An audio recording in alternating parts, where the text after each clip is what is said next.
been through it. They are experts. Over the edge right now at noon, a gathering in downtown Fort Wayne as people scale a building, all for a good cause. And cold case in court. 2 people charged in a 2016 homicide and in front of a judge as we speak. What we know at noon. Plus, traffic alert, what you need to know as you hit the road for lunch. I'm Jessica Walter. Your 21Alive News at noon begins right now. From WPTA, this is 21Alive News at noon.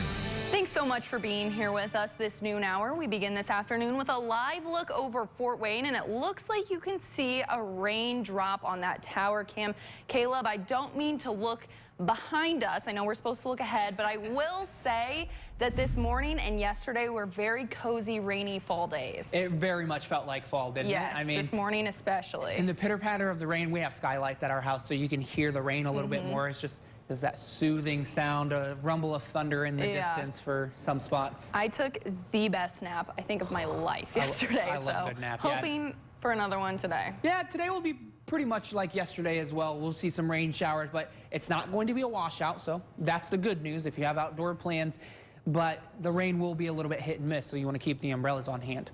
Storm track satellite and radar right now is showing some rain showers pushing from south to north. So down in Wells County, Adams County, you've already dealt with the rain.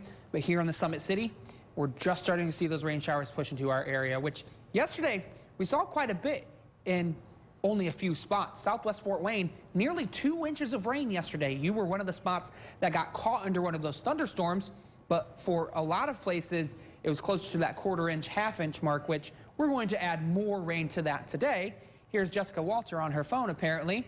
Temperature is hanging out in the low 60s. That's a setting, Jessica, in my computer that I forgot to change, so I apologize for that. 71, mostly cloudy, stray rain shower for today.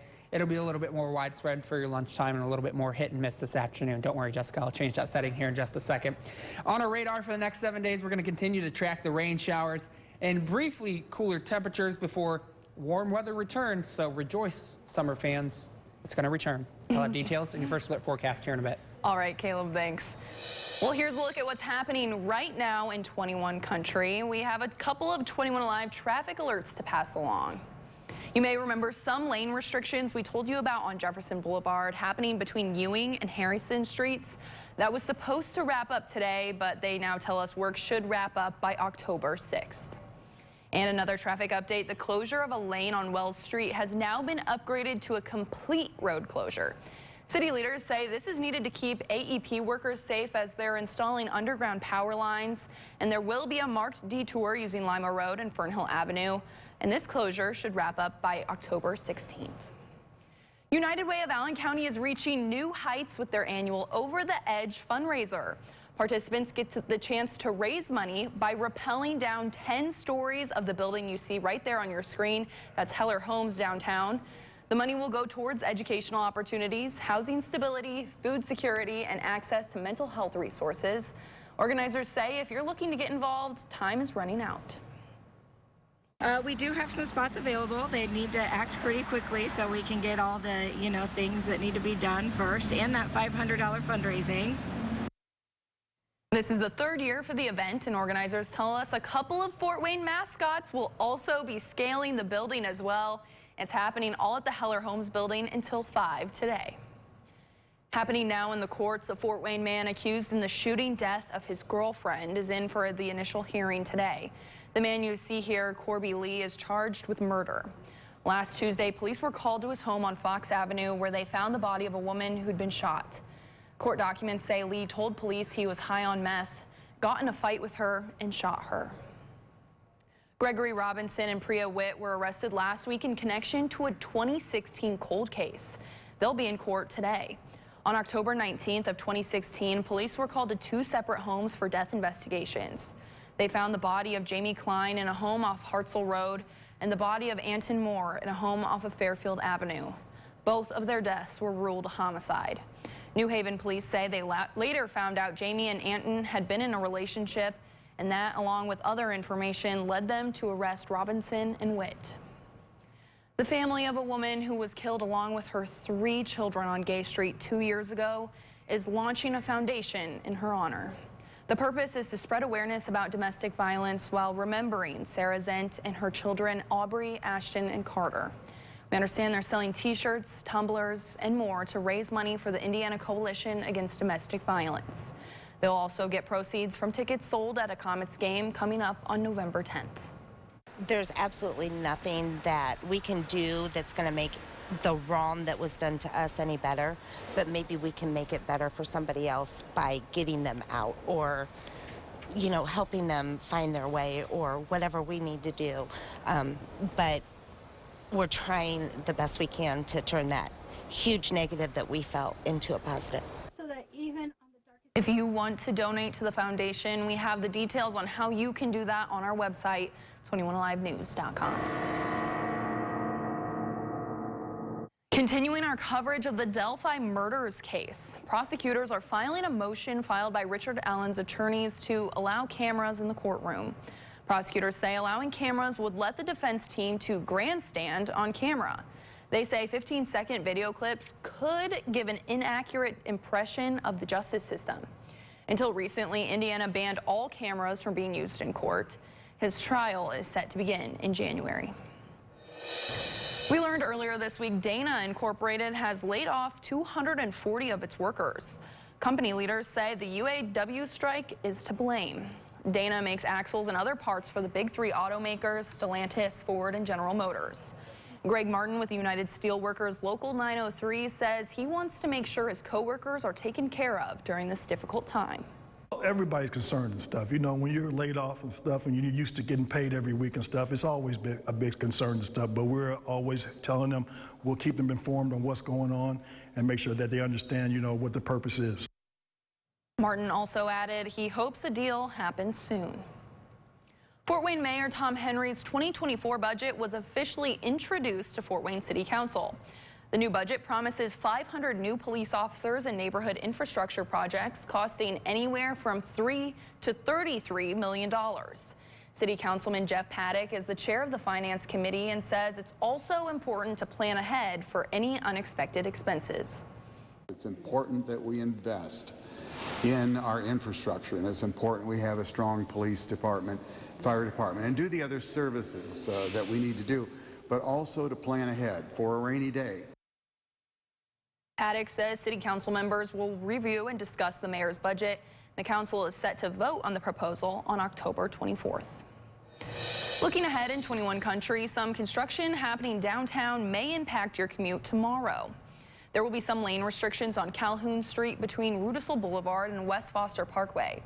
City leaders say these restrictions are needed for communication line installation and to expect work to wrap up by the end of the day tomorrow. The 7th annual Friends of the Poor fundraiser walk is this weekend. The walk is hosted by the St. Vincent de Paul Society. The group helps families get food, transportation, clothing, and other basic necessities. It's all happening this Sunday at Parkview Field starting at 1 o'clock. To donate or register, you can head to fopwalk.org. The Allen County Public Library is partnering with Super Shot to offer 3 free flu shot clinics in October. As long as you're 6 months or older, you can still get your flu shot. They say they will also offer COVID-19 vaccines as soon as those are available. Super Shot Executive Director Connie Heflin says vaccines are a safe and affordable way to protect yourself this flu season. It's like wearing your seatbelt. You never know when you're going to come in contact with the flu. You never know when you're going to get an accident. So when you put your belt on, your seatbelt on, it's just like getting a shot. You're putting your seatbelt on and you're protecting yourself against getting the flu this season. The clinics will be held on 3 Wednesdays in October. Those dates and times will be listed on our website, 21alivenews.com. More troubles for Trump. Still ahead at noon, we'll take you to New York, where the former president and his sons are being accused of years of financial fraud. Stay with us.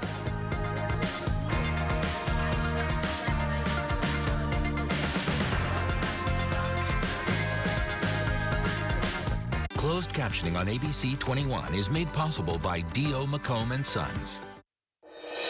Welcome back. The Ivy League school Princeton University is offering a tuition break to students and families who may not be able to afford it. Attendance will be free for most families earning $100,000 or less a year. And students with family incomes over that $100,000 mark will get more financial aid. The total cost for attending Princeton is upwards of $83 grand a year. And according to one expert, the school has a $35.8 billion endowment, but also adds the change doesn't address the problem of tuition inflation. Democratic Senator Bob Menendez and his wife arrived at federal court in New York to face bribery conspiracy charges. The New Jersey senator is alleged of taking bribes to use his political power and connections to help the government of Egypt obtain military aid.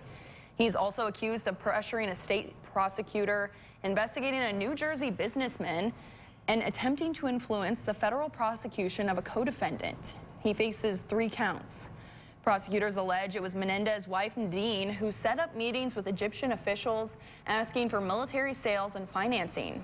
Menendez claims he will be exonerated for the charges. And more legal trouble for former President Trump as a New York judge issues a potential death blow to the Trump Organization and says Trump and his adult sons committed years of financial fraud by inflating the value of his assets. ABC's Rena Roy has the latest from New York. As former President Donald Trump continues to hold wide leads among the Republican field seeking to win the White House, his list of legal troubles is adding up. Last night, a New York judge ruling that he and his adult sons, Don Jr. and Eric, committed years of financial fraud, inflating the net worth of the Trump Organization's assets by as much as $2.2 billion. This judge is saying Donald Trump loses resoundingly on this question of fraud. Judge Arthur Engoron found Trump valued his Mar-a-Lago estate 20 times higher than its actual worth, $600 million compared to the assessed value of $27 million. The judge also saying 40 Wall Street, another Trump property, is worth $200 million, but the Trump Organization valued it at more than $500 million. Allegedly, the same situation with his Trump Tower apartment, the judge saying Trump tripled its square footage, claiming 30,000 square feet, but really it's 11,000 according to the judge. In his ruling, Engoron saying a discrepancy of this order of magnitude by a real estate developer sizing up his own living space of decades can only be considered fraud. The case was brought by New York Attorney General Letitia James last year when she sued Trump, his eldest sons, and his company for $250 million. With Engoron's ruling, he determined that there's no need to hear testimony and evidence at the civil trial set to begin next week. Basically, what the judge has done is reviewed the documents in the case and said, this is all I need. This is a documents case. It is clear that there was fraud here. In a statement, James saying she looks forward to presenting the rest of our case at trial. Donald Trump is vowing to appeal the ruling, calling the judge and the attorney general Trump-hating. Trump has also sought to delay the start of the trial, and a decision from an appeals court could come as early as tomorrow. If it starts next week, the trial will determine how much the Trumps will have to pay. Rena Roy, ABC News, New York. Drought update coming up next at noon. How the ever-lowering water levels of the Mississippi River could affect millions of people's drinking water. Caleb. And we're tracking more rain showers moving through the area. I'll tell you how long they'll impact you in your first alert forecast after the break. Welcome back. Well, here's a chance to check off a bucket list item. An increase in quote-unquote space weather could lead more people getting to see the northern lights. The next 18 months could bring the strongest northern lights activity of both the coming decade and the past 20 years.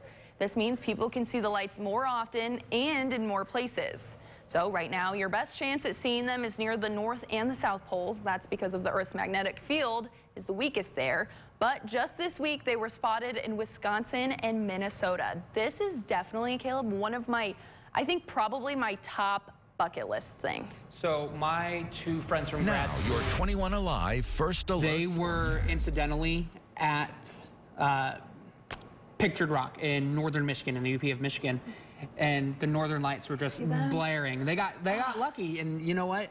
We might get lucky someday, but northern Indiana, not typically known for the Northern Lights. We're just too far south. Right. I would definitely travel to see them. Like, that is one thing I have to do in my life. It's on my bucket list as yeah, well. so cool. Well, here at home, we're not dealing with Northern Lights green in the sky. We're dealing with green on the radar right now. You can see storm track satellite and radar. We're tracking rain showers moving in from south to north. Some spots that rain's a little bit heavier. That's those areas that we're seeing the yellow on the map. But you notice there's not a lot of yellow. So for the most part, that rain is on the lighter side. But we still have some more rain showers to come. This low pressure system, this weather system, is slowly working its way to the south and east. It's moving more east than it is south. So these rain showers are going to continue to wrap into our area for the next 24 to, I'd say, maybe even 36 hours. So once we're done with the rain today, yes, there will be dry periods, but more spotty rain showers are to come. So maybe take the umbrellas with you if you're heading out after the show today, but I don't think you need to worry about the raincoats. The rain shouldn't be that heavy. And here's the rain chances over the next 48 hours. You notice this evening, that line is pretty tall, indicating we've got a better chance for some rain, but then that line gets lower and lower on the chart, telling us that that rain chance starts to decrease as we get into Thursday afternoon. Here's what that looks like on your first alert future track here. Some heavy rain shower possible still for your lunchtime, but as that line pushes north, we'll see those rain showers dissipate and a little less rain shower action by the time some people are heading home from work or you're starting to think about dinner 5 o'clock or so. And we'll see some hit and miss rain showers in the evening as well. So while, yes, some activities may end up canceled, some may not, so you might have to take the umbrella with you. And this is what we're waking up to and heading out the door to tomorrow morning at about 8 o'clock. Just a few spotty rain showers here or there. Some of those showers, once again, wrapping into our area as that weather system moves to the east. So will Thursday be totally dry for everybody? No, probably not, but there probably will be quite a few places that end up on the dry side on a Thursday. So we're almost done with the rain, which we actually need because as of yesterday, we were about 2 1/4 inches below where we were supposed to be for this time of year. And we're going to add on about 1/4 of an inch for some spots, maybe 1/2 inch at most by the time things are said and done on Thursday. So here's your forecast for today. Scattered to isolated rain showers throughout the afternoon, temperatures in the mid-60s. Basically throughout the entire day, we might get up into the upper 60s and low 70s for 1 or 2 spots. And we'll stay on the cool side for just about 1 or 2 more days. Tomorrow morning's temperatures waking up into the upper 50s and low 60s, and those highs will climb into the low to mid-70s. But we will see warmer weather return. Friday night football looking pretty good again. A high of 74 on Friday, 77 on Saturday. Sunday, a high of 79. And you can see, fans of summer, this one's for you next week. Mostly sunny conditions and high temperatures in the low 80s. Yeah, Caleb, I am one of those people, you guys all know, I am a huge fan of summer. But I will say I have kind of enjoyed this cooler weather. I want what's in the background of this 7-day this graphic there because I want to see all the fall colors. I just gonna have to wait a little while. Fall is a very cozy season. Fall's fine. I just dreading winter. I'll say that. Yeah, most people are, I think. I'll leave it at that. All right, thanks, Caleb. Well, after recent streaks of no rain, the Mississippi River is nearing a record low. The nation's second longest river is in danger of dropping lower than it did last year. WMC's Walter Murphy has more on how this drought could affect drinking water for millions. Just to give you some comparison, so 9 years of drought in the Southwest did not come with a $20 billion price tag that we got for 40 days of drought. Executive Director for the Mississippi River Cities and Towns Initiative, Colin Wellenkamp, says this year's drought and the price tag for it could be exponentially worse. And that's because the 90-day averages released by NOAA over the weekend are projecting the big money won't see relief in the form of rising waters until after Christmas. And that has financial experts worried about the impact on the American economy because of the significance of the Mississippi River corridor to U.S. exports. It may set up to actually be a little bit worse unless some rains come. So we are hopeful that we can get some mitigation to this right now. And last week at the MRCTI annual convention, a group of mayors voted unanimously to begin the work to create base level ground rules to mitigate things like lower river levels, to make it easier for sectors like agriculture to recoup losses from not being able to send their crops down the river, and to make the growing threat of climate crisis easier for Americans to weather when it comes to their wallets. I think local, state, and federal government actors can get together and sit down with private industry and agriculture, and we can do a lot to help alleviate these impacts for the American taxpayer. This week, the Mississippi River Cities and Towns Committee is meeting with the National Drought Resilience Partnership, which is a federal co-op, to give immediate recommendations. Still to come, we'll give you a sneak peek at what's coming up on 21Alive News at 4, including a look into the latest edition of Take a Look at This. Finally, from us this afternoon, let's take a look at what's coming up on 21Alive News at 4 today.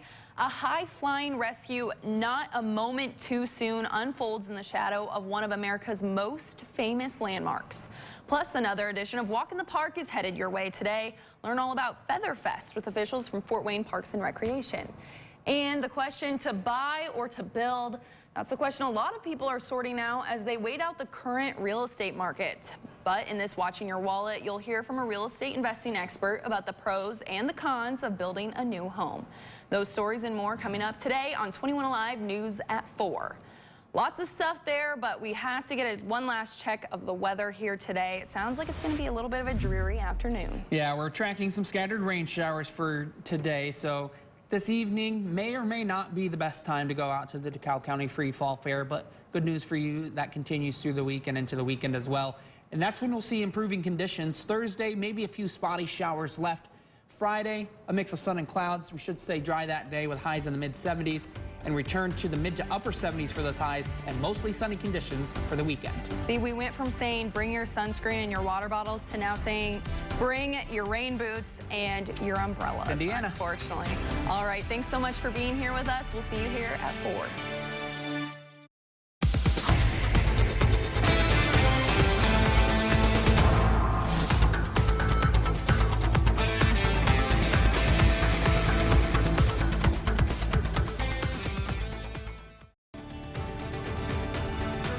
Also, we've got Take a Look at This, a lot of fun in that one, and we'll take you to the West Coast for that story.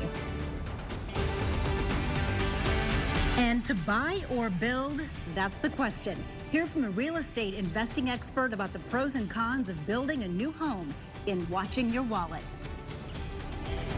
We've been talking about it for the past several days. Rain showers are continuing to move across the area, and that's something we're going to have to contend with throughout the evening as well. But drier weather and warmer weather is on the way. I'll have details in your first alert forecast. Stay with us, everyone. All of that and more next on 21Live News at 4.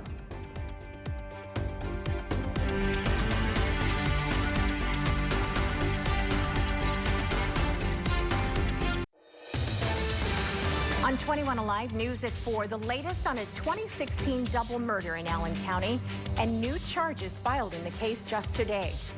And the Follinger Foundation presented the Excellence in Nonprofit Leadership Award. We'll tell you why it was exciting for 21Alive and Aaron's House. From WPTA, this is 21Alive News at 4. Welcome to 21Alive News at 4. I'm Heather Herron. I'm so glad you said that. Welcome, nice. Heather.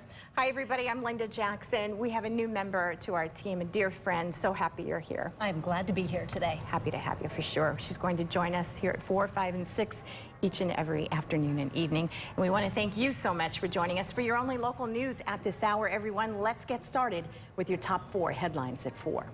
Today, the Allen County prosecutor filed charges against a third person in a 2016 double murder.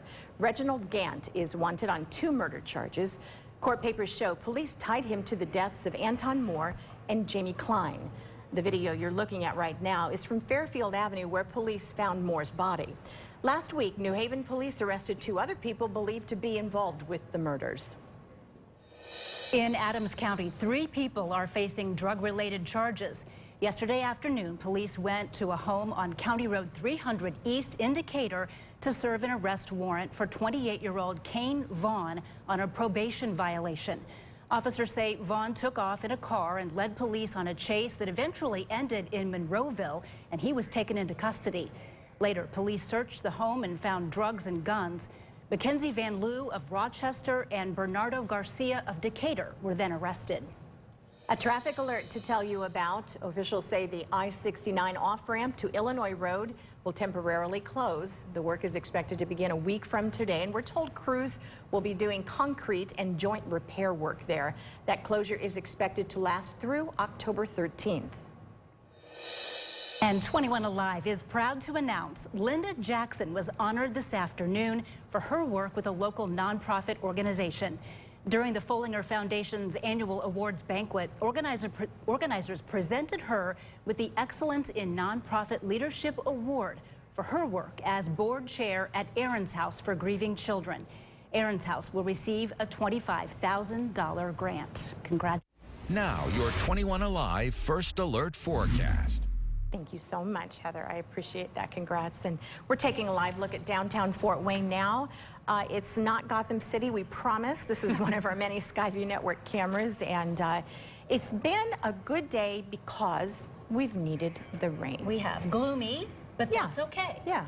This is the fall that we know and love here in Fort Wayne. I feel like gloomy, gray, leaves are just starting to change. Right. And the fall weather's going to hang around for a little while, but we've got some changes coming back to the forecast. We might be talking about some summer heat at the tail end of the 7-day. But right now, we're focused on the rain. We're seeing more rain showers push into our area. Some places, you're mostly done with it this evening. Storm track satellite and radar showing places off to the southwest. Wabash, LaFountain, down near Salamone, down into Grant County as well. You're wrapping up with the widespread rain. But Fort Wayne, Auburn, Angola, over into Paulding, Ohio, you've still got more rain showers to go this evening, which we've already seen quite a bit of rain in some spots. Southwest Allen County yesterday afternoon saw 1.92 inches of rain, but a lot of places a quarter to a half an inch is all that they saw, and that's really as much as we're going to see for most places this afternoon. Temperatures on the cool side right now, sitting in the low 60s for pretty much everybody. Huntington, you're currently sitting at 64. We're going to continue to track the rain showers this evening, and a brief cool down's on the way, but warmer weather is going to make a return. I'll have more details in your First Alert forecast coming up in a bit. Thank you so much, Caleb. Congress is deeply divided, and if a deal to fund the government isn't reached by the end of the week, Americans will likely feel the effects. Reporter Karen Kaifa is in Washington with the latest on that. If Congress can't reach a deal to continue funding the government by this weekend, federal operations deemed non-essential will come to a halt. While some of the nearly 4 million federal workers will stay on the job, others will be furloughed, unpaid until the shutdown ends. 1 week without a paycheck could be devastating because people struggle. During the 2019 shutdown, hundreds of TSA officers called out from work, many of them to find other ways to make money. There are going to be some people, depending on how long the shutdown goes, who can't afford to get to work. Fewer TSA agents could mean longer security lines in the short term, with the possibility of more travel troubles in the long term. It stops us from training and hiring air traffic controllers. What that means is, over time, more shortages, more outages, more potential disruptions. If your destination is a national park or a federally operated museum like the Smithsonian, you may not be allowed in if the facilities are forced to close. Meanwhile, maintenance of food, air, water, and workplace safety also likely to take a hit. Agencies tasked with upholding protections like OSHA, the FDA, and the EPA would pull back operations. People who rely on federal aid like housing or food assistance and even student loans may experience disruptions. A shutdown also putting U.S. credit on the line as ratings agencies consider whether investing in the U.S. government is still a safe bet. In Washington, I'm Karen Kaifa. America's emergency oil stockpile is plunged to a 40-year low. The Strategic Petroleum Reserve is down by about 270 million barrels over the past 2 years, it seems, which is the lowest level since August 1983. The Biden administration significantly drained the stockpile as a means to help cushion the blow from Russia's invasion of Ukraine. The Energy Department was previously forced to scrap plans to buy oil to replenish the stockpile because of high prices. And experts in this area say high prices likely won't go away anytime soon because oil prices are expected to remain high. If you own a Kia or a Hyundai vehicle, you might want to check for recalls. Regulators say several models can catch fire even when the engine is turned off. The Korean automakers suggest parking away from buildings for this reason. The recalls cover more than 3 million cars and SUVs from 2010 through 2017. The companies say they've received reports of fires, but no injuries or deaths. This is the latest in a string of fire-related issues from Hyundai and Kia.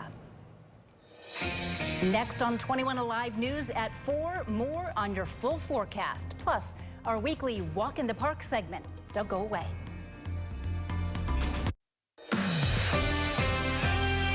Well, it is time once again for Walk in the Park, and today I'd like to introduce Eden Lamb, the manager of Solomon Farm Outdoor Recreation and Boating. She's with Parks and Recreation, and I know you wear several hats, and it's really nice to have you here. Thank you. Great to be here. Thank you. You've got an event coming up, and it's something, maybe you never heard about it. It sounds very intriguing. Feather Fest. What's that all about, Eden? Yeah, so we've been doing Feather Fest for a couple years now.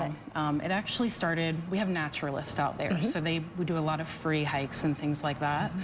We had one in particular that was very into birds.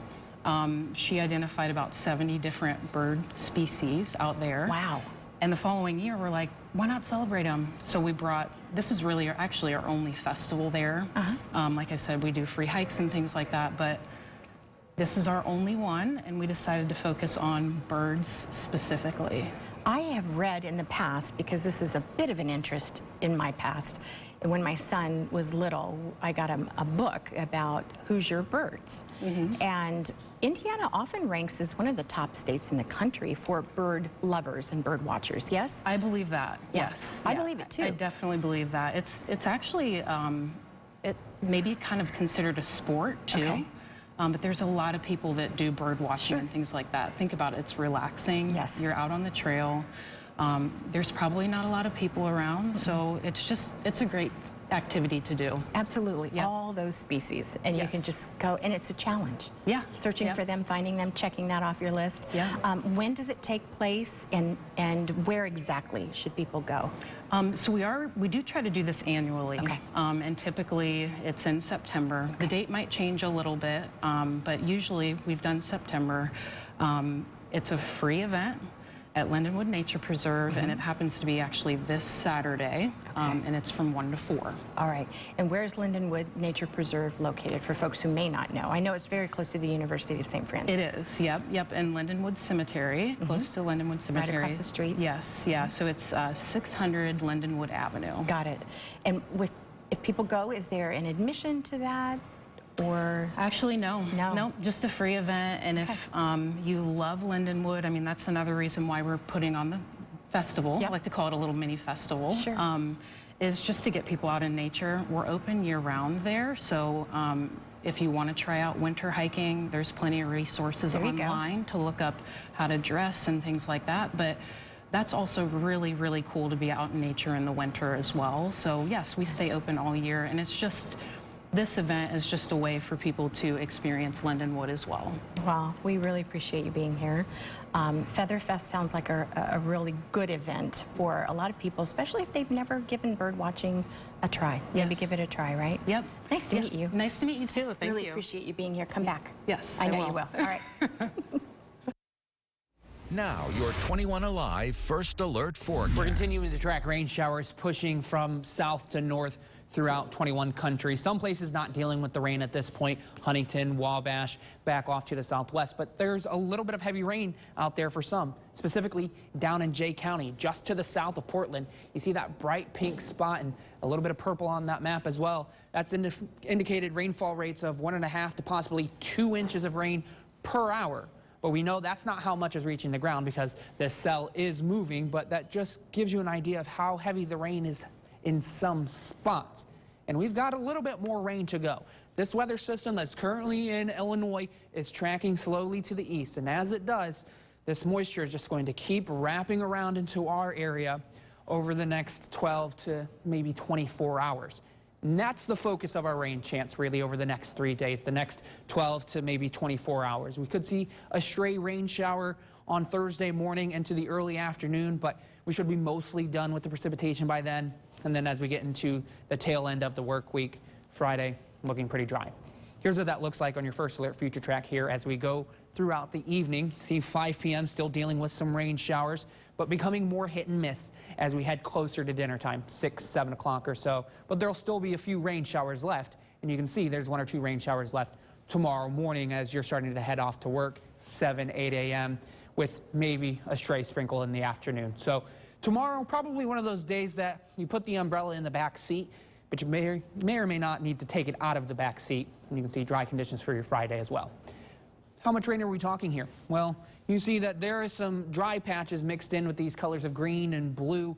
The green indicating half an inch of less of rainfall, which really most places this evening will pick up maybe a quarter of an inch more, with 1 or 2 spots, maybe about a half an inch at most. But after those rain showers move through, we've got some changes coming. You can see that rain chance decreasing on Thursday, and these bars pretty low Friday, Saturday, Sunday, Monday, and Tuesday. We are getting rid of the rain chances for the weekend, and we're going to see a weather pattern change over the next couple of days. So while, yes, this evening will be on the cool side and dealing with some showers, temperatures in the 60s. Tomorrow will be on the cool side as well with a stray rain shower, a high of 72. When you wake up in the morning, 7 a.m., temperature will be in the low 60s, and at your lunchtime in the mid to upper 60s. After Thursday is when we start to see that change, because we're going to see things return to more normal conditions, at least briefly. Friday looking pretty good, a mix of sun and clouds with a high of 74. And then we start to see those warm conditions return. Saturday and Sunday, I mean, this is as perfect as weather as I think most people would ask for this time of year. Mid to upper 70s for those highs. Mostly sunny conditions. I believe, and Linda can correct me if I'm wrong, the DeKalb County Free Fall Fair either goes till Saturday or Sunday, one of those 2 days. Saturday, Linda says, so you'll get a great opportunity to spend time out there up at the fair. And then the mostly sunny conditions continue into Monday and Tuesday as well. You can see those high temperatures returning to the low 80s, which that is more typical of August than early October. The first day of October is Sunday. So summer is going to make a return, and I don't really think you're going to have to worry about packing the sweatshirts in the morning, and then you can shed them for t-shirt and the shorts in the afternoon. I think that annoying weather is going to stay away for a little while at least. Sounds good. Thank you, Caleb. It does sound good. We appreciate it, buddy. Now, don't forget, up-to-the-minute weather information can be found on the First Alert Weather app. You can download that for free. It's for iPhone and Android. Just scan the QR code on the screen, and you're all set. Are you a Taylor Swift fan, my dear? Sure.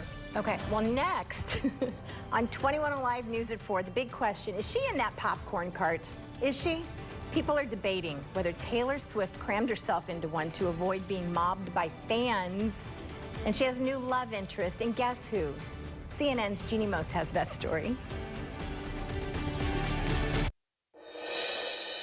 Well, there is a theory going around that Taylor Swift made a covert exit by cramming herself into a popcorn cart. Swifties are debating whether she did that to escape being mobbed by fans. I have seen this video. You're going to see it. It's all part of the craziness over that pop star's apparent romance with football star Travis Kelce.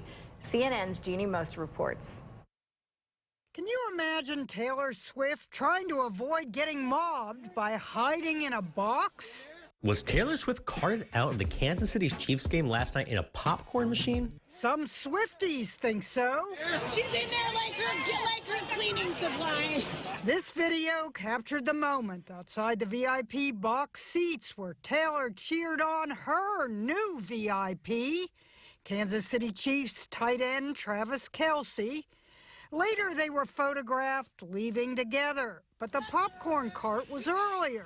It's like the broom thing, that was her. The broom thing happened back in April at one of her concerts. A fan shot this janitor's cart being moved by a couple of guys backstage, and then who should pop out of it? Glitzy Taylor Swift, which is why some Swifties went for the popcorn cart theory. I do believe it 1,000%. While skeptics argued they are not leaving Taylor Swift in the hands of two minimum wage girls pushing a tin box. The rumored romance has people behaving oddly. Famously gruff New England Patriots coach Bill Belichick actually almost smiled. Travis Kelce's had a lot of big catches in his career. This would be the biggest. People are trying to come up with one of those combo names for the possible couple. Trailer, Travis and Taylor seems to be the early favorite. And with sales of Kelsey's jersey skyrocketing 400%, some say Travis gets the Taylor bump. Who's bigger? The NFL's Instagram account has 27 million followers. Taylor Swift has 272 million. With that many fans, it figures a few would refuse to think out of the box. She's in there like her cleaning supply. Jeannie Mose, CNN, New York. Can you blame her, though? No, I don't think I could. It's very investigative, isn't it? We'll get to the bottom of it someday. Oh, my goodness gracious. Well, Heinz is hyping up Taylor Swift and Travis Kelce in order to attract sales. It's releasing a limited edition ketchup and seemingly ranch sauce. That's apparently what she was eating at Kelce's NFL game on Sunday. The sauce isn't new, though. Heinz actually calls it Cranch. But 100 bottles will now come with that custom label that you see there. Oh, wow. And you know Taylor Swift fans are going to the store right now to buy that. That's wild. Okay, everybody, much more at 4 coming your way. I'm going to preview what you can expect from this week's Linda Likes It, plus another check of your weather with Caleb when we come back.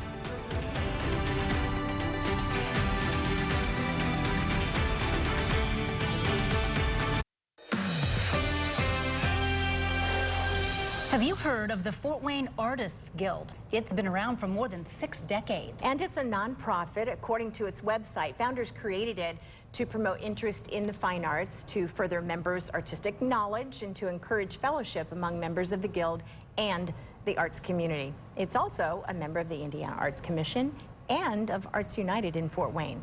And it provides an ongoing opportunity to help local artists display and sell their works, all kinds of works, at the Guild Gallery's newest location in Jefferson Point. It's across from Burlington, hint, hint, where the old Ulta store used to be. So look for the orange awnings. Well, from these paintings to pottery to sculptures to jewelry, even some photography, it's all there. And I talked with the man in charge of the gallery, who's also past president of the Guild, and he says there's something for everyone at great prices. Well, I tell people it's everywhere from $2 to $2,000. So you can find just about any price point you'd want, and I'd say $250 is the for a nice original piece of art is pretty much mid-range. It's really special there. It's my first time visiting. Kelty also said the gallery has a more traditional feel, and there's never any pressure to buy. It's open Fridays, Saturdays, and Sundays. You're encouraged to look around and join as a Guild member if you'd like, with a yearly membership of only $30. They participate in all kinds of exhibits and other events, and I'm going to have much more on the Fort Wayne Artists Guild tomorrow in Linda Likes It on 21Alive. News at 4. It is really a cool place, you guys. It looks like it. We'll have to check that out. I enjoyed it. And I talked with John. I said, so I'm coming in here for a gift idea, or I have a room we just painted and we want to redecorate. I'm looking for some ideas. Is this a place to come? And he said, absolutely. Great. And if you look through, the prices are very, very good. Okay. The commission is part of it. They want to keep it low so the artists can make a little bit more money and then not charge as much too. So great way to support local artists. I love it. Yeah. All right. Thanks. Sure. If you have any story ideas or recommendations for 21Alive News at 4, you can submit a news tip on our website, 21alivenews.com, or find us on social media. You can also catch our special segments, including Linda Likes It.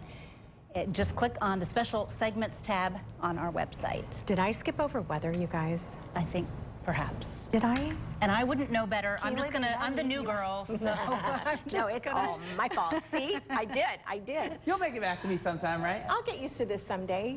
She's doing great. I need a refresher course. How you doing? I'm doing good. Is that a little less active than it was earlier, Yep. right? So the rain's starting to dissipate a little bit, which is good news if you've got outdoor plans or school practices, whatever events, things like that. There's not a lot of thunderstorm action out there like there was yesterday. That's so good. Parents, just a heads up, if your kid has a sporting event outside tonight, probably not getting canceled, but you know, we'll be done with the rain for the most part by about 8, 9 o'clock. Maybe a few showers left this evening, overnight into tomorrow, but overall drier and warmer weather is going to return, which I'll talk about that more here in about 20 minutes. Yeah, we've got much more coming up in the next half hour. Caleb, thank you so much. Your top headlines right after this, everybody. On 21Alive News at 4, the latest on a 2016 double murder in Allen County and the new charges filed in the case just today. And the Follinger Foundation presented the Excellence in Nonprofit Leadership Award. We'll tell you why it was exciting for 21Alive and Aaron's House. From WPTA, this is 21Alive News at 4. Welcome to 21Alive News at 4. I'm Heather Herron. Welcome to the team. Thank you so much. I'm getting those nerves shaken out. It's great. We're so happy to have you here. Heather and I go way back, just a few decades. But I have just been looking forward to this so much. As have I, so I'm really pleased to be here. Thank you so much. Really happy to have you here, and happy to have you here too, everybody. Let's begin with your top 4 headlines at the 4:30 half hour. The Allen County prosecutor filed charges against a 3rd person in a 2016 double murder. Today, a judge signed a warrant for the arrest of Reginald Gant, and court papers show police tied him to the deaths of Anton Moore and Jamie Klein. The video you're looking at right here is from one of the crime scenes involved in this case, Fairfield Avenue, where police say they found Moore's body. Last week, New Haven police arrested 2 other people believed to be involved with these murders. It's a big story, and we'll keep you posted. In Adams County, 3 people are facing drug-related charges. Yesterday afternoon, police went to a home on County Road 300 East in Decatur to serve an arrest warrant for 28-year-old Kane Vaughn on a probation violation. Officers say Vaughn took off in a car and led police on a chase that eventually ended in Monroeville. He was taken into custody. Later, police searched the home and found drugs and guns. Mackenzie Van Loo of Rochester and Bernardo Garcia of Decatur were then arrested. A traffic alert to tell you about. Officials say the I-69 off-ramp to Illinois Road will temporarily close. The work is expected to begin a week from today, and we're told crews will be doing concrete and joint repair work there. That closure is expected to last through October 13th. And 21Alive is proud to announce Linda Jackson was honored this afternoon for her work with a local nonprofit organization. During the Follinger Foundation's annual awards banquet, organizers presented her with the Excellence in Nonprofit Leadership Award for her work as the board chair at Aaron's House for Grieving Children. Aaron's House will receive a $25,000 grant. Now, your 21Alive First Alert forecast. That was a shock, and I just have to say thank you again to everyone with the Follinger Foundation. What a very special afternoon, and so happy to have that grant for Aaron's House for sure. Well, that is a live look at downtown Fort Wayne, and we've been dealing with the clouds and the rain all day, but nobody's complaining, right? We need the rain. We need the rain. The grass needs the rain desperately. Yes, so it's yes. finally here. Caleb, how long is it going to last? We won't have to deal with it too much longer. Okay. So if you have outdoor plans, yeah, the rain has been kind of literally dampening those plans. But, you know, you'll probably have to break out the lawnmowers here over the next couple of days as the water gets into the ground and we actually start to see drier weather to be able to get outside. So maybe tomorrow morning, we're going to be mostly done with those rain showers. But this evening, we're still dealing with them. You can see Storm Track satellite and radar. The rain showers, or at least the bulk of them, are pushing off to the northeast, off to the southwest of Fort Wayne, Huntington, Wabash, Marion. You're dry for now, but don't be surprised if a few stray rain showers pop up this evening. Yesterday, here's some of the rain totals. Southwest Fort Wayne, nearly 2 inches of rain. That was just the corner of Allen County, excuse me. Butler, Angola, you're about 1.25 inches, but a lot of places, only about 1/4 to 1/2 inch of rain fell yesterday, and that's about all that we've added for today as well. So some places very lucky, other places not so much. We'll see a few stray rain showers overnight as temperatures drop down into the upper 50s by the time you wake up in the morning. So on our radar for the next 7 days, we're going to continue to track those rain showers as well as a brief cool down, but we've got warmer weather returning. I'll tell you when that warm weather returns and what your Friday night football plans look like in your First Alert forecast here in a bit. Caleb, thanks for everything. The Allen County Public Library is partnering with SuperShot to offer free flu clinics, 3 of them in October. Anyone 6 months or older can get a flu shot, and they say they'll also offer COVID-19 vaccine as soon as those are available. SuperShot Executive Director Connie Heflin told us vaccines are a safe and affordable way to protect yourself. It's like wearing your seatbelt. You never know when you're going to come in contact with the flu. You never know when you're going to get an accident. So when you put your belt on, your seatbelt on, it's just like getting a shot. You're putting your seatbelt on and you're protecting yourself against getting the flu this season. Now, the clinics will be held Wednesdays in October. Again, 3 of them. Dates and times are going to be listed on our website, 21alivenews.com. Children and teens spend a lot of time watching and using screens, right? According to the American Academy of Child and Adolescent Psychiatry, on average, kids ages 8 to 12 spend 6 hours a day on devices, while teenagers spend up to 9 hours. Now, too much screen time can lead to lots of health problems. Mandy Gaither has more on how to limit screen time for kids after school. It can be a battle. On one side, your child who wants to play their game or watch TV. On the other, you and a desire to keep them healthy. Apps and games tend to suck you in. They're a time drain. They distract you from other things that you could or should be doing. Dr. Gina Robinson with Cleveland Clinic says after school, many children want to turn to their devices or TV, but setting screen limits is critical. When you're spending a lot of time watching screens, you're not using your own imagination, you're not reading, you're not drawing, you're not doing sports and getting physical activity. Robinson says it can also affect sleep. She recommends no screen time for children under 2. Those over that age should be limited to 2 hours. Start by setting limits before your child gets in front of a screen. Robinson says to set a schedule where screen time is only allowed a certain time of day and follow a routine. You're not trying to kind of turn on a dime and change things in the middle. Finally, limit access to the screens. Don't allow them in bedrooms at night, and make a rule that devices will be charged in a central area of the house. They're going to be mad about it. They might have an attitude, but they're going to be mad at you a million times before they grow up. And remember that you're always doing things that are in their best interests. For Health Minute, I'm Mandy Gaither. Experts say it's also important for parents to set a good example when it comes to their own screen habits. It's also a good idea to explain to kids why you are setting screen limits, letting them know that you're just doing it to keep them healthy. Prescription drugs for Ozempic and other similar drugs are soaring, but they're still reaching only a fraction of the population who could benefit from them. 2 of the medications, Ozempic for type 2 diabetes and Wegovy for obesity, were approved in 2017 and 2021. The number of people in the U.S. who are prescribed one of those drugs is up 40-fold over the past 5 years, and the limited supply is disproportionately going to white patients. Well, if you own a Kia or a Hyundai, you may want to check for recalls. Regulators say several models can catch fire even when engines are turned off. The Korean automakers suggest parking away from buildings for that reason. The recalls cover more than 3 million cars and SUVs from 2010 to 2017. Company leaders say they've received reports of fires, no reports of injury or death. Now, this is the latest in a string of fire-related issues from Hyundai and Kia. It's hard to imagine a world without Google, but a quarter century ago, no one had heard of the tech giant that now dominates online searches. Google turned 25 this month and dedicated today's homepage Google Doodle to that milestone silver anniversary. The company was actually founded on September 4th, 1998, but it's observing the 25th anniversary on the 27th today. In celebration, Google released a list of 25 numbers it says are important to its history.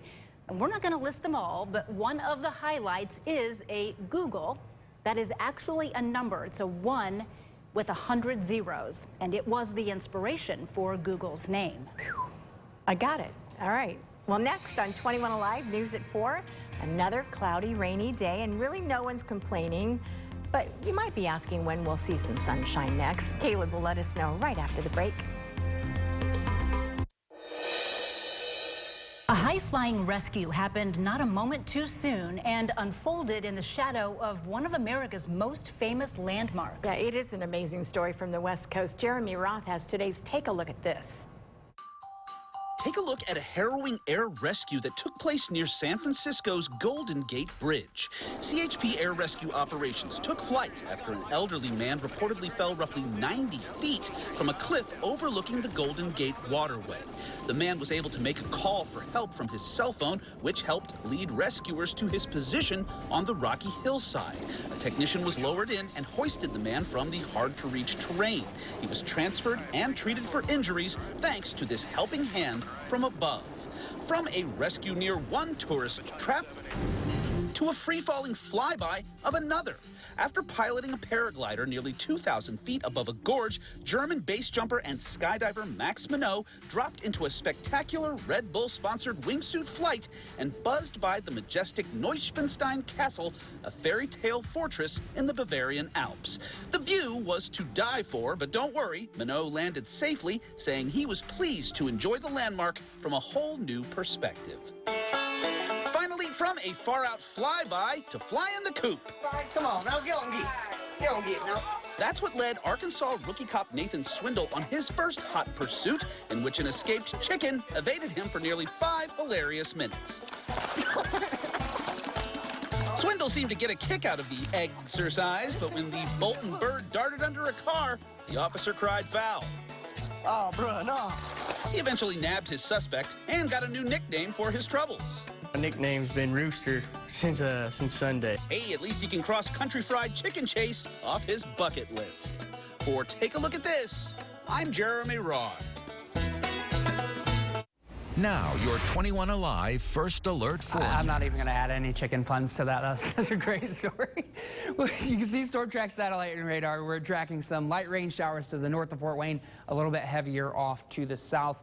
Some places will still see some rain showers this evening, but you can see off to the west and off to the southwest of Fort Wayne, conditions are starting to dry up. So those places that saw heavy rain this morning, you're now getting a chance to let that rain soak into the ground, and we should see drier conditions as we go throughout the evening, overnight, and into tomorrow. Here's what future track looks like as we go throughout the evening. 7 o'clock, dinner time or so, a few rain showers out there, maybe still a thunderstorm left, but overall, a lot of the area is going to be dry.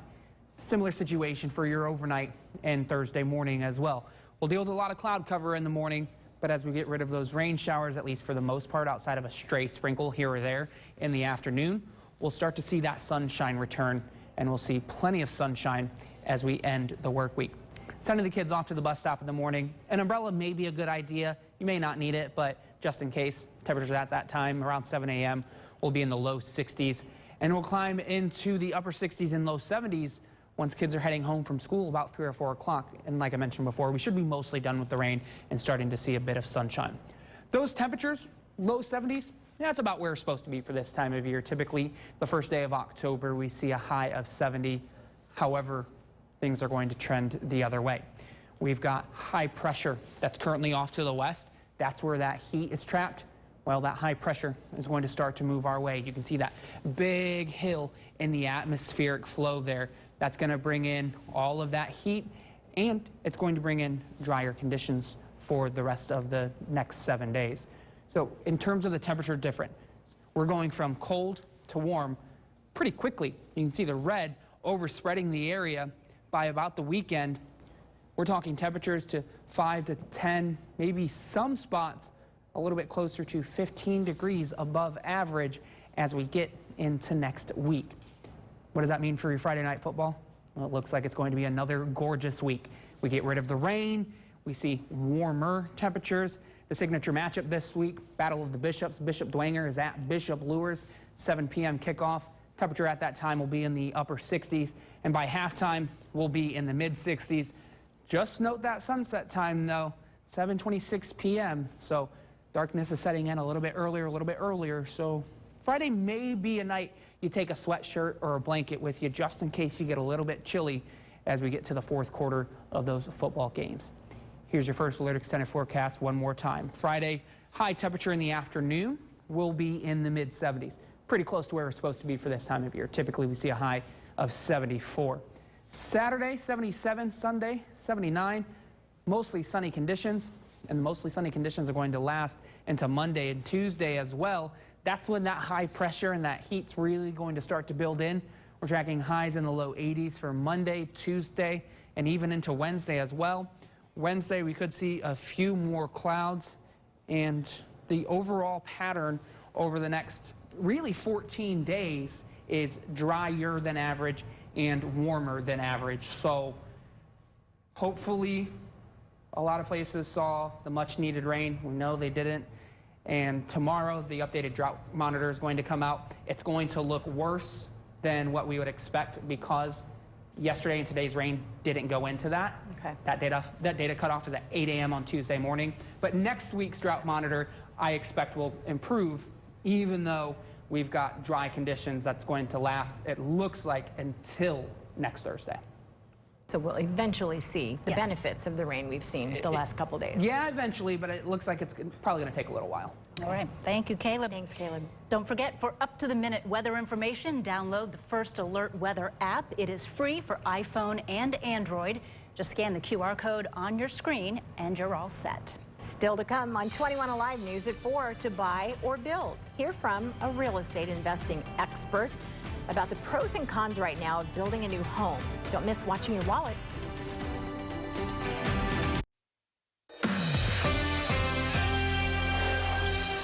To buy or to build? That's the question a lot of people are sorting out as they wait out the current real estate market. Yeah, and in this Watching Your Wallet, consumer investigative reporter Rachel DePompa talks with a real estate investing expert about the pros and cons involved.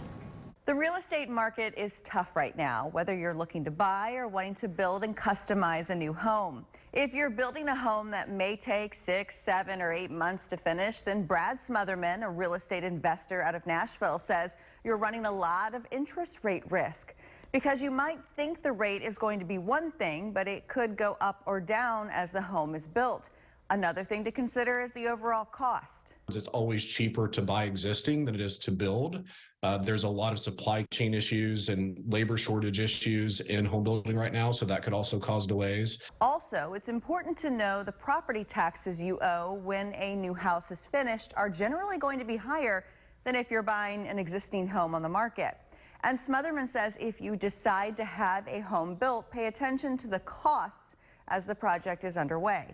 You really want to make sure that you're looking at the invoices and making sure that things aren't really being fluffed along the way.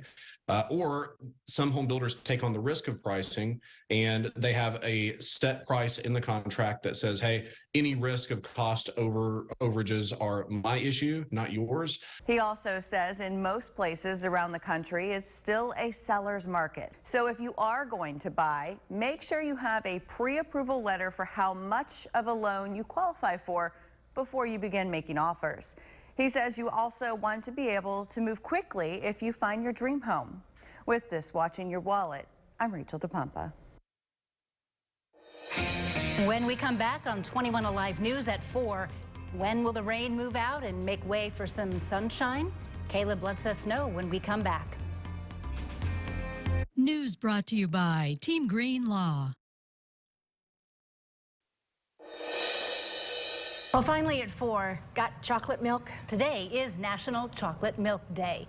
The drink originated in the 1600s. While living in Jamaica, an Irish botanist was introduced to a local drink made of chocolate and water.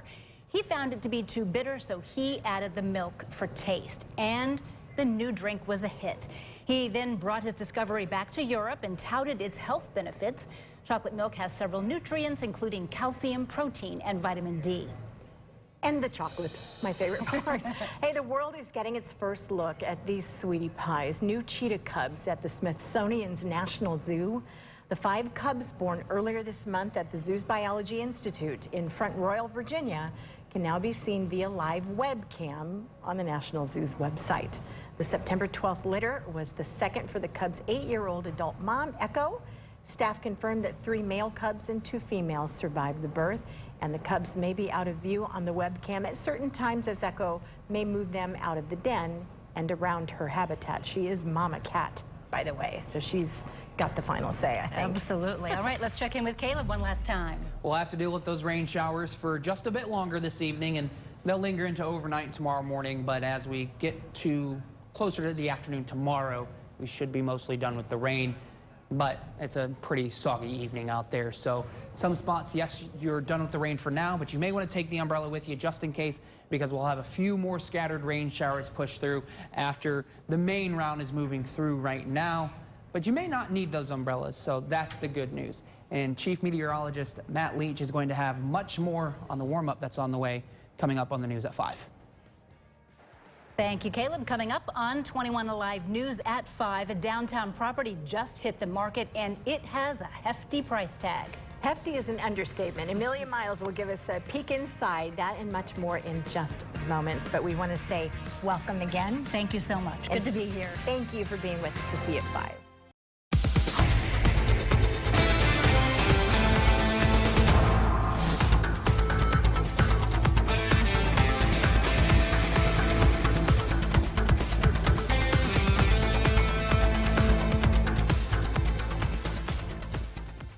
Closed captioning on ABC 21 is made possible by D.O. McComb & Sons. Tonight on 21Alive News at 5, it's a big fundraiser in Fort Wayne, and it takes people, well, over the edge. We'll tell you about this wonderful event for United Way. And art that can be shared in a unique way. Eric Olson takes us out to 21 Country to From WPTA, this is 21Alive News at 5. That badly needed rain has come and it's stuck around for a while. It's been pretty nice. Good evening. Thank you for being with us, everyone. I'm Linda Jackson. And I'm Heather Herron. Yes. Just how much rain can we expect, and will it warm up anytime soon? We're going to check in with 21Alive Chief Meteorologist Matt Leach in the Weather Center. Hey, Matt. Hey, yeah, and before we get to that, you can tell you're a consummate professional because it's like you just never even left the industry. You're continuing to move on just as professional as you started. So great to have you here. Well, we are seeing some clouds and showers, as you mentioned, and the showers will continue for the next few hours. Now, I would expect that into tomorrow we're going to see not only the rain dwindle a little bit, but also a few sun breaks. Not too much sunshine, unfortunately, kind of filtered at times, but we are looking at brighter and warmer days by the end of the week into the weekend. Satellite radar shows, again, cloudy conditions with some, for the most part, light rain, although there's a little bit of convection into Jay County. You can actually see quite a heavy downpour with a little bit of lightning south and east of Portland. There could even be a little bit of small hail, too. This is heading into Mercer County, Ohio. Temperatures cool, too, in the low to mid-60s. Overnight, we will see some patchy fog and turning into drizzle with temperatures in the upper 50s, and then a few cloud showers early with some limited clearing in the afternoon, but I still think we'll get up into the low 70s. We'll talk about some 80s, though, in the forecast coming up in just a few minutes. Matt, thank you so much. The United Way of Allen County is reaching new heights, if you will, with this annual Over the Edge fundraiser. Reporter Alex Knoll joins us with a live. Yeah, Linda, Heather, good evening. Matt just talked about that rain that we saw earlier here in downtown Fort Wayne, but the wet conditions didn't dampen the spirits of the folks participating here. Now, more than 30 people rappelled down the Heller Homes building behind me here earlier, all part of an event raising money for the United Way of Allen County. CEO Robert Hayworth tells me the money raised will go towards supporting community issues such as homelessness, housing stability, and education. He adds today's event is a unique and fun way to raise money for those efforts.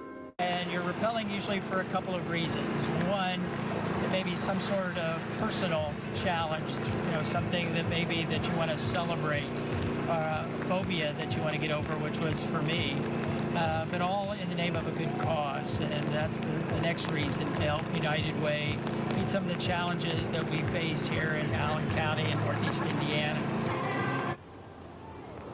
Hayworth says he himself rappelled down for the first time today, and while he says it was nerve-wracking considering the conditions, he's glad he got the chance to take advantage of a once-in-a-lifetime opportunity.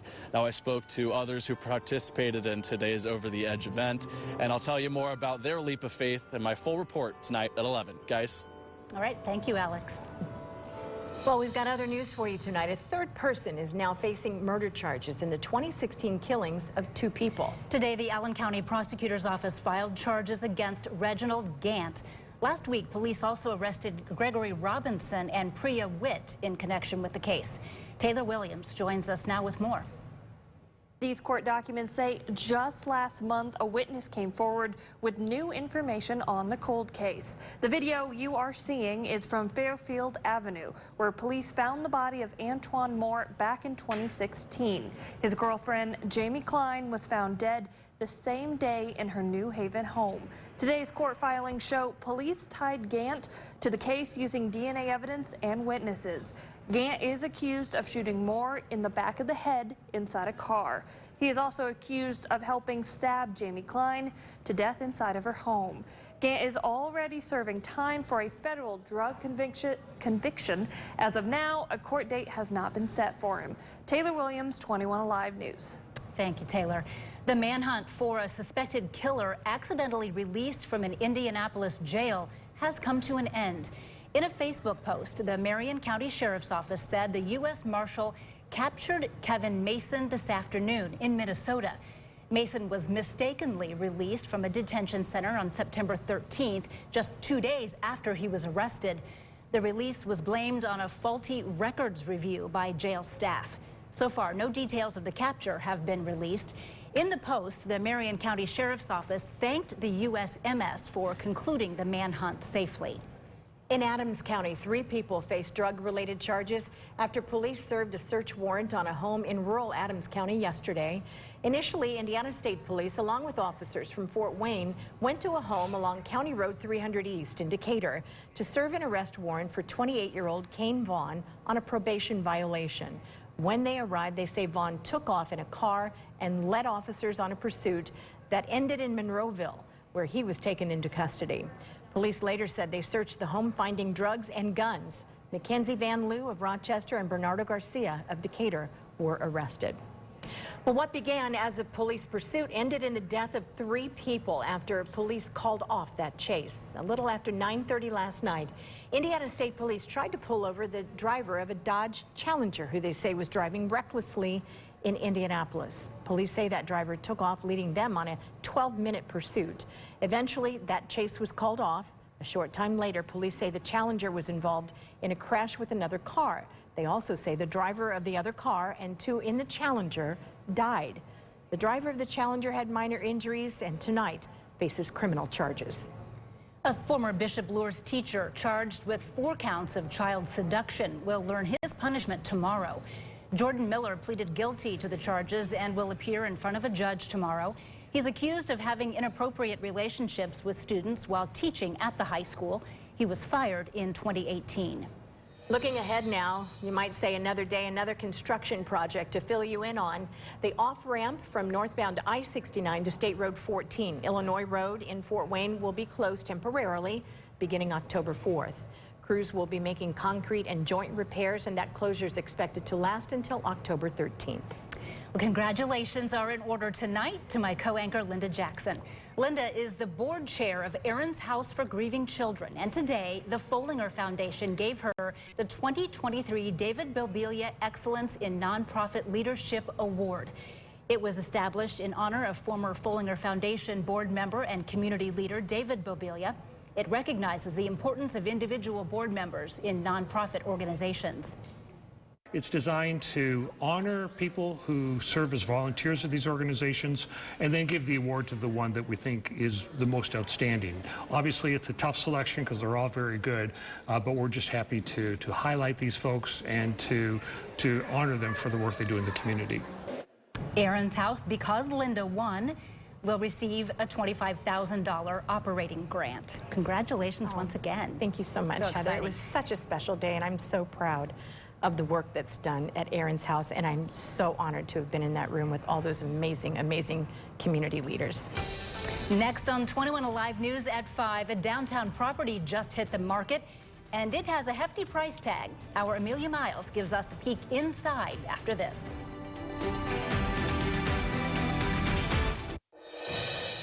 Well, welcome back. You know, in recent years, there's been a big push for people to move to downtown Fort Wayne. It is a cool destination. It is. I'm biased, but one property that just hit the market, maybe outside of most people's price range. Our Amelia Miles took a tour of this multi-million-dollar condo and joins us with more. Yeah, Linda and Heather, as some of you may know, after 10 years, the Thirsty Camel closed back in 2018. Ever since then, one family took on a challenge to create their dream home to make new memories in. They decided to buy the property off of West Washington Boulevard, and it took them 2 years to complete the 5-bedroom, 5.5 bath, massive condo. Get this, the property now sits on the market for $4.29 million. So far, we don't have an offer in place, but the feedback has been that they're pleasantly surprised that Fort Wayne has these type of properties. Reeser is the realtor for the property and has already sold another $1 million condo downtown, and it's set to list another one in the coming weeks. Well, coming up at 6, I take you inside of the property itself, where the only word that comes to mind is wow. Amelia Miles, 21Alive News. Wow, indeed. All right, Amelia, looking forward to that. Thank you. Next on 21Alive News at 5, still no deal as the federal government shutdown looms. We've got the latest for you.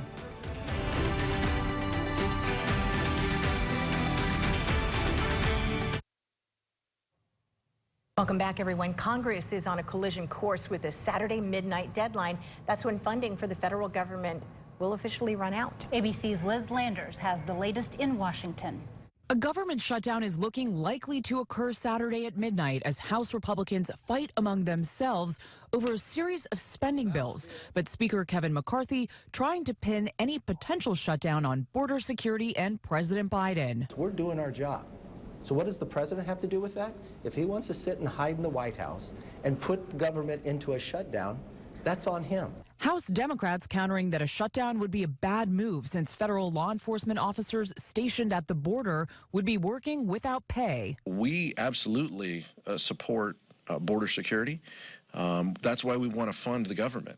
Any government spending bills will have to also pass in the Senate, and Democrats and Republicans in the upper chamber have largely come together on a bipartisan proposal to keep the government funded until November 17th, plus provide $6 billion in aid to Ukraine and $6 billion for U.S. disaster relief. But in the House, Republicans have tried everything but bipartisanship. We can take the standard approach and fund the government for 6 weeks, or we can shut the government down in exchange for zero meaningful progress on policy. But some House Republicans say that legislation is pointless. This government should not continue to be funded if we don't secure our border. A potential shutdown could impact millions of federal workers, including the Transportation and Security Administration agents keeping air travel safe. TSA employees did not call out sick because the government shut down. Some were just not able to afford gas, pay their car insurance, and make difficult choices.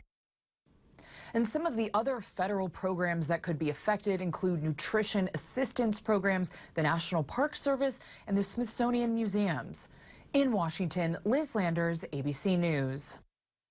So many people watching that story closely. Senator Mike Braun from Indiana says he's going to vote against the Senate short-term spending bill, issuing the following statement. Quote, no spending cuts, $6.1 billion for Ukraine and zero for our southern border. This short-term spending bill is the latest example of D.C. kicking the can down the road and spending money we don't have while the American people pay for it at the grocery store and the gas pump. I'm a no. Again, Senator Mike Braun. A new bank subpoena reportedly shows that Hunter Biden listed President Joe Biden's Wilmington, Delaware home as a beneficiary address in 2 wire transfers with China. That's according to the Republican-led House Oversight Committee panel, which made the announcement yesterday. The 2 transfers are the first examples of Hunter Biden receiving money directly and not through a shell company. In 2019, the wire transfers allegedly showed that Hunter Biden received $10,000 on July 26th. Then on August 2nd, Hunter Biden allegedly received a $250,000 wire transfer. The Ohio Redistricting Commission has unanimously approved legislative maps that will be used in next year's election. The previous 5 times, the Ohio Supreme Court ruled that maps for the House and Senate were unconstitutional because they were unfairly gerrymandering in favor of Republicans. Unlike in the past, these maps had bipartisan support. setting up Ohio's districts for the next decade. Senator Robert Menendez entered a plea of not guilty today to charges of bribery, fraud, and extortion. The New Jersey Democrat and his wife Nadine walked past a row of microphones and ignored shouted questions from reporters as they exited a federal court building in Manhattan. Prosecutors alleged the couple accepted hundreds of thousands of dollars in cash and gold, as well as a Mercedes-Benz in exchange for assisting the Egyptian government. Prescriptions for Ozempic and drugs like it are soaring recently, but they're still reaching only a fraction of the population doctors say could really benefit from them, and the limited supply is disproportionately going to white patients. Two medications, Ozempic for type 2 diabetes and Wegovy for obesity, were approved in 2017 and 2021. The number of people in the U.S. prescribed these medications is up 40-fold over the past 5 years. As Generation Xers approach retirement, many are worried they have not set aside enough money. Gen Xers, who are now in their 40s and 50s, account for about 1/5 of the U.S. population. But as the next group to retire behind the baby boomers, their experience may be a cautionary tale. Their median amount of money saved for retirement is only $40,000. That's according to a report from the National Institute on Retirement Security. Older Gen X adults are more likely to have pension income to supplement their own savings and Social Security benefits, but that accounts for just 14% of working Generation Xers. Now, your 21Alive First Alert Forecast. Well, Chief Meteorologist Matt Leach is with us right now. It's not a pretty picture, but it's something we needed. We needed the rain, for sure. And you know, this time of year, I'm not sure I really mind the low clouds and drizzle. It kind of fits the fall mood a little bit. I don't know. That's just me. Ushering it in. That's it's right. appropriate. Just trying to find a silver lining. That's all I'm trying to do. You're good at that. It is a bit gloomy, but you know, sometimes it can also feel a little comforting. We are expecting the clouds to continue for the next day or so, but we'll see a little bit of clearing later tomorrow, and then Friday into Saturday, more sunshine. And actually some summery temperatures too. If you've been missing the 80s, don't worry, they'll return. 90s, not likely, but 80s for sure. And you know, we've mentioned this 2 months ago, how sometimes October can give us that one last little, maybe week or maybe a bit longer of summery conditions. And it looks like we may get just that, a week, perhaps longer, of temperatures in the 80s. But I'm getting ahead of myself. Right now, 63, cloudy, east wind at 10, humidity, of course, predictably very high, but it feels like the low 60s. Satellite and radar showing more clouds and showers as a very slow-moving low-pressure system continues to work its way through the Midwest. And as it does so, we have to keep in mind that the intermittent clouds and showers are going to be a distinct possibility. But there's a big difference between today and yesterday in that the heaviest rain moved through last night. Today, we're still dealing with low clouds and showers, but the rain, for the most part, is not nearly as intense as it was yesterday. Of course, there are exceptions to that rule, like in southern Jay County and into Mercer County, where some more moderate heavy rain has been noticed. We've only been seeing lightning in this cell in Jay County that's now moved off to the east, and it's weakened so much that lightning now is no longer a player within that particular cell. Off to the south and to the west, looking at mostly cloudy skies and a few scattered showers. This is the main bulk of rain that we're watching as this lifts north and east into areas that really desperately need the rain, in particular like northwest Ohio. We should just see more scattered shower activity tonight. The rainfall forecast over the past 48 hours shows that there have been lots of haves and have-nots. Northwest Ohio not really seeing as much as everybody else. Look at the southwest side of Fort Wayne, seeing anywhere between 1 to close to 2 inches of rainfall. Into portions of Steuben County, spots of about an inch or so of rain. And then south and west, like southern Huntington County, Grant, Blackford, Jay counties, also seeing about 1 to 2 inches of rain. It's hard to, sometimes, look at this as a decent rain for everybody, only because, as you can see, not everybody saw some of those high amounts. But we'll take what we can get because moderate drought conditions remain. Heavier rain, though, as has really been the case since late spring, early June, has been focused to the north and west and to the south, with pockets of rainfall amounts of 2 to 4 inches. Current temperatures, 63 in Fort Wayne, thanks to those low clouds. But look at Indy, 75. Look at Evansville, 81. Farther south you go, the clearer it is, the warmer, more humid, and of course the clearer it is too. Now we are going to be seeing those temperatures return to the 80s, as I mentioned, but for now, low 60s overnight with those scattered showers. Tomorrow's rain will be even less intense than today, meaning just a few scattered showers. We might even see a few limited sun breaks. I'd expect that to happen more the last few hours of the day. Between about 4 and 7 p.m. we should see a few sun breaks. I wouldn't plan on a partly or even mostly sunny day, but we could at least see a bit of blue sky just before the end of the day. By Wednesday morning, start off cloudy. We should see some clearing in the afternoon to call it partly sunny, but it could be a little tough going even throughout the day Friday as remnants of that low pressure system still linger. But the weekend and into pretty much all of next week, it is looking quite sunny and dry. The rain estimate, this is additional rain here through early Friday morning, showing some pockets of maybe about a half an inch or so, but most areas seeing less than a quarter of an inch of rain through the end of the week. All right, here's a look at the extended forecast. The average high is 72, the average low is 49. We're not going to see overnight lows in the 40s, and after Saturday, we're not going to see many highs in the 70s either. In fact, look at that weekend, mostly sunny, high temperature of 77 Saturday. I decided to go for 80 Sunday. I mean, we've been kind of going in the upper 70s for several days now, but it is looking likely, more likely than not, we'll at least hit 80. 81 on Monday, 82 Tuesday. Overnight low temperatures, too, will be close to 60 degrees, so not feeling at all like October. But what goes up often comes down. So just be ready for that later on. Spoken like the chief meteorologist. Yeah. Thank you very much, Matt. Next on 21 Alive News at 5, it's a different take on the little libraries, but this is for art lovers. 21 Country is next.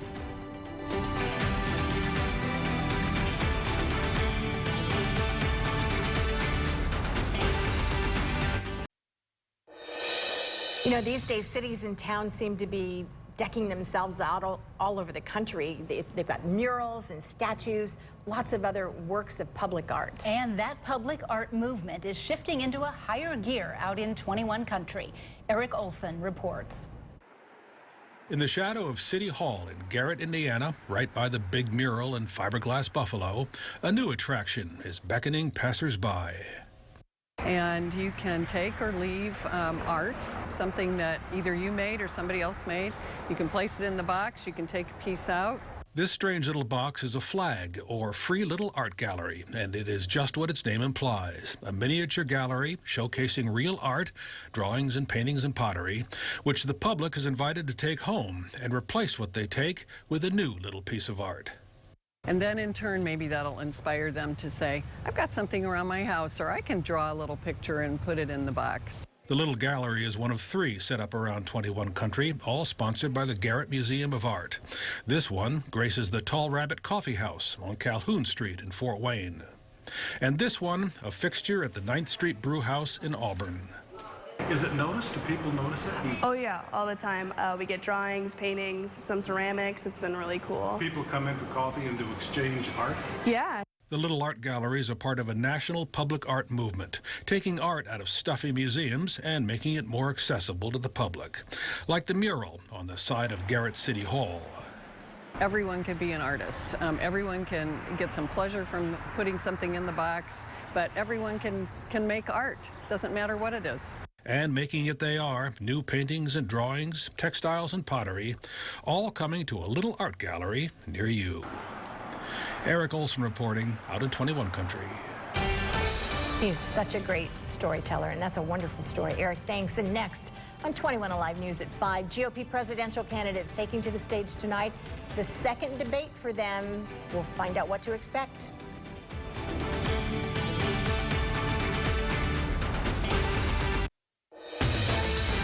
On 21 Alive News at 5:30, no longer on the run. An accused killer released from the Marion County Jail. We understand is back behind bars. 3 people are dead following a police pursuit in Indiana. From WPTA, this is 21 Alive News at 5:30. We needed the rain, and we got some, right? Good evening, everybody. Thank you for being with us. I'm Linda Jackson. And I'm Heather Herron. Just how much rain can we expect, and is it going to warm up anytime soon? Let's check in with 21 Alive Chief Meteorologist Matt Leach. He is in the Weather Center tonight. Yeah, we are going to be seeing not just a warm-up, but a significant one. 80s likely by next week. Nice. Not record-breaking, but I mean, you know, this time of year, we'll take what we can get, even if it's not going to be record-breaking. Yeah. we know, especially by the time we get to November, it can get quite cold. So, yeah, we'll enjoy this. Mostly cloudy skies, though, in the meantime, showers I know Northwest Ohio has been hoping for a little more rain than Northwest Ohio has gotten, but for much of northern Indiana, there has been at least spots about 1 to 2 inches of rainfall, with some embedded heavier showers into central Indiana now. Zooming in, that heavier cell that was bringing some lightning into southern Jay County has actually weakened as it moves into Mercer County now. Only a few scattered showers from there. Temperatures right now in the low 60s. And as we head into the overnight hours, we're going to actually see some patchy fog form with some very light rain. So we'll talk about visibility. And with these cooler temperatures and some rain, that also means it could impact fall foliage. You're probably already noticing the leaves turning the color. So we'll talk more about that and what causes those leaves to change here in just a few minutes. Thank you, Matt. The race for the White House continues tonight as the second Republican presidential primary debate is set to take place. 21Alive digital desk anchor Amr Abbas talked with our White House correspondent John Decker about what we should expect. We're joined now with 21Alive's national political editor and White House correspondent John Decker. John, the second GOP debate is scheduled to take place tonight. What's at stake? Well, there's 7 candidates that will be on that debate stage this evening, Amr, and for many of them, they are still stuck in the single digits. And so for them, it's a make or break event. They're either going to move on after gaining some steam from this second debate, or they will have to reevaluate whether to proceed with this run for the Republican nomination. John, here in 21 country, we have more than 4,000 GM workers. They are all watching the auto worker strike very closely. What can you tell us about what former President Trump is doing tonight? Well, he's doing a speech. He'll be doing this speech in Michigan a day after Joe Biden traveled to Michigan to march with UAW workers.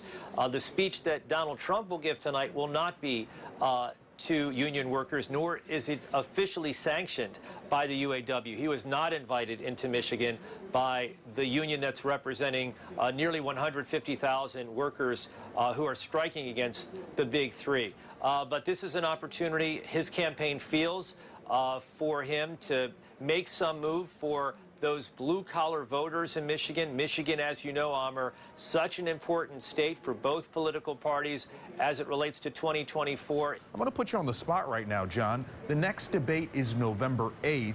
Do you expect Trump to be at that debate? I don't. I think that he's made this calculated decision that it's not necessary for him to compete on that debate stage with him leading by such a large margin. 21Alive's national political editor and White House correspondent John Decker. John, thank you. And thank you, Amr. The manhunt for a suspected killer accidentally released from an Indianapolis jail has come to an end. In a Facebook post, the Marion County Sheriff's Office said the U.S. Marshals Service captured Kevin Mason this afternoon in Minnesota. Mason was mistakenly released from a detention center on September 13th, just 2 days after he was arrested. The release was blamed on a faulty records review by jail staff.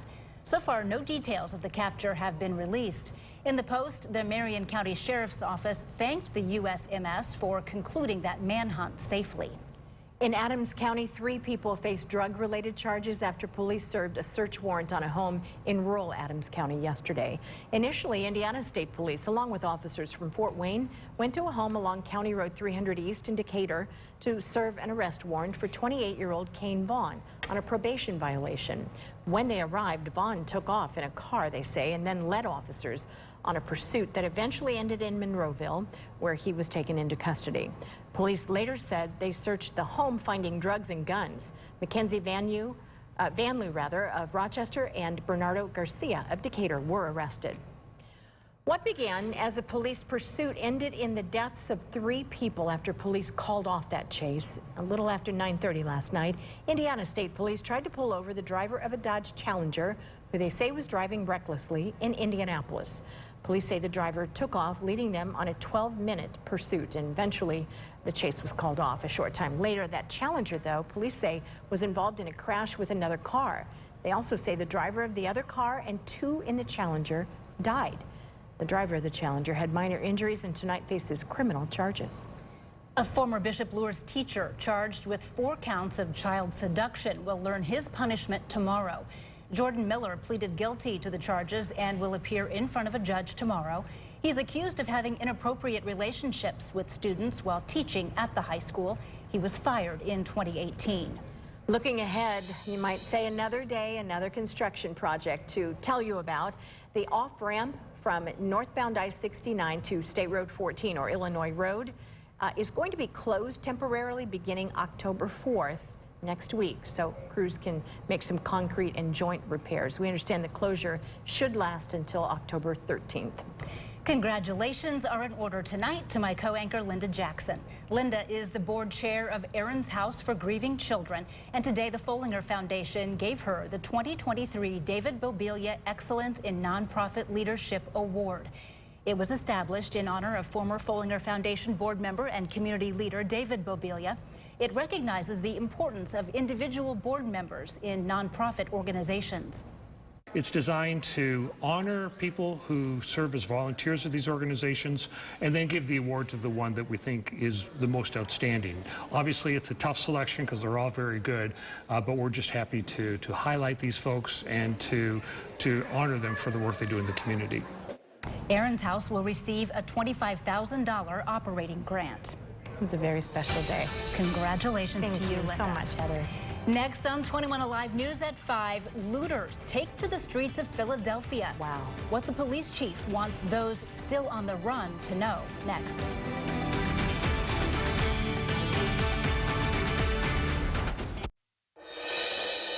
Philadelphia police are increasing their presence on the streets tonight after several stores in that city were heavily damaged. Last night, looters broke into high-end retail shops, grabbing armfuls of items and capturing much of what they did on cell phone cameras. And some arrests were made. Reporter Laura Aguirre brings us more on the police commissioner's warning to the thieves who are still out there.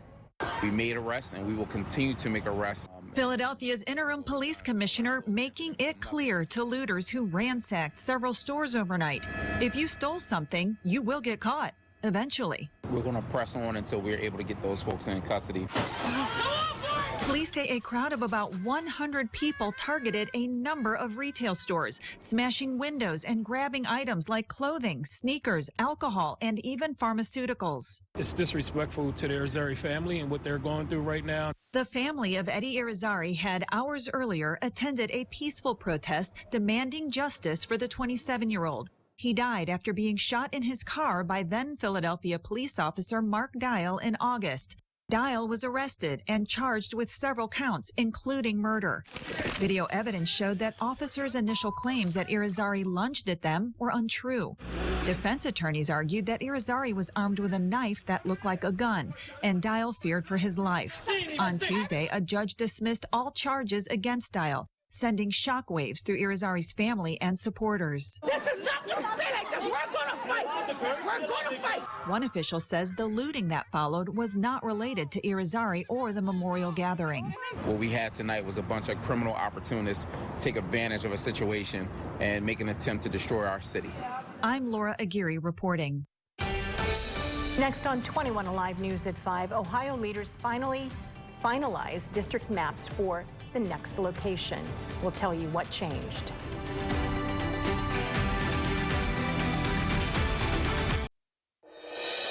A new bank subpoena reportedly shows that Hunter Biden listed President Joe Biden's Wilmington, Delaware home as a beneficiary address in 2 wire transfers with China. That's according to the Republican-led House Oversight Committee panel, which made that announcement yesterday. The 2 transfers are the first examples of Hunter Biden receiving money directly and not through a shell company. In 2019, the wire transfers allegedly showed that Hunter Biden received $10,000 on July 26th. Then on August 2nd, he allegedly received a $250,000 wire transfer. The Ohio Redistricting Commission has unanimously approved legislative maps that will be used in next year's election. The previous 5 times, the Ohio Supreme Court ruled that the maps for the House and Senate were unconstitutional because they were unfairly gerrymandering in favor of Republicans. Unlike in the past, these maps had bipartisan support, setting up Ohio's districts for the next decade. Senator Robert Menendez entered a plea of not guilty today to charges of bribery, fraud, and extortion. The New Jersey Democrat and his wife, Nadine, walked past a row of microphones and ignored shouts from reporters as they questioned the two as they exited a federal court building in Manhattan. Prosecutors alleged the couple accepted hundreds of thousands of dollars in cash and gold, along with a Mercedes-Benz, in exchange for assisting the Egyptian government. As Generation Xers approach retirement, many are worried they have not set aside enough money. Gen Xers, who are now in their 40s and 50s, account for about 1/5 of the U.S. population. But as the next group to retire behind baby boomers, their experience may be a cautionary tale. Their median amount of money saved for retirement is only $40,000. That's according to a report from the National Institute on Retirement Security. Older Gen X adults are more likely to have pension income to supplement their own savings and Social Security benefits, but that accounts for just 14% of working Generation Xers. Now, your 21Alive First Alert forecast. All right, time to talk weather again. I'm still thinking about my portfolio and my retirement. I'm like, And I'm just trying not to think about it. That's probably the wiser move, Matt, I'm thinking. Amen. I want to stay in a good mood, stay positive. But you probably noticed fall color is underway. Yeah. We're actually about 2 weeks or so ahead of schedule. And there's a reason for that. Okay, do tell. Yeah, we're going to talk about that. That doesn't mean we're in for a harsher winter. It's not a bad thing. No, it's not necessarily a bad thing, no. If anything, when I give the explanation, it'll actually make a lot of sense. So this is what affects our fall foliage. So a warm and dry fall will tend to lead to really bright and colorful leaves. You don't want it to necessarily be too dry, and it has been pretty dry around here, but you also don't want it to be too hot. But we're also kind of looking at a situation where, you know, if you have too much rain, that can also affect fall foliage for the worse. So a dry growing season can lead to leaves changing color early. That goes along well with this first point. And it's been a very dry summer. You know, we've had our moments of some, moderate to heavy rain, but we're talking about a few days in the summer where that happened. For the most part, as a whole, it was a very dry season. And so that's allowed the leaf coloration to actually progress a little faster than usual. Now, frost, or an early frost, too much early season cold, can dull the color of the leaves, and they can actually start to turn brown a little quicker. So yeah, fall color is very picky as far as kind of the right conditions to keep things vibrant, and we're doing things the right way. Not that we have any control over it, but right now, nature's kind of taking its course in the best way for some really good, vibrant color, and you've no doubt noticed this, particularly the farther north you go. Now, fall colors will typically peak around here in mid-October. I would not be surprised to, again, see that happen maybe a week or two a little bit earlier than expected. So in the far north, that usually happens in September, right about now is peak. We're probably actually just getting out of peak in the far north.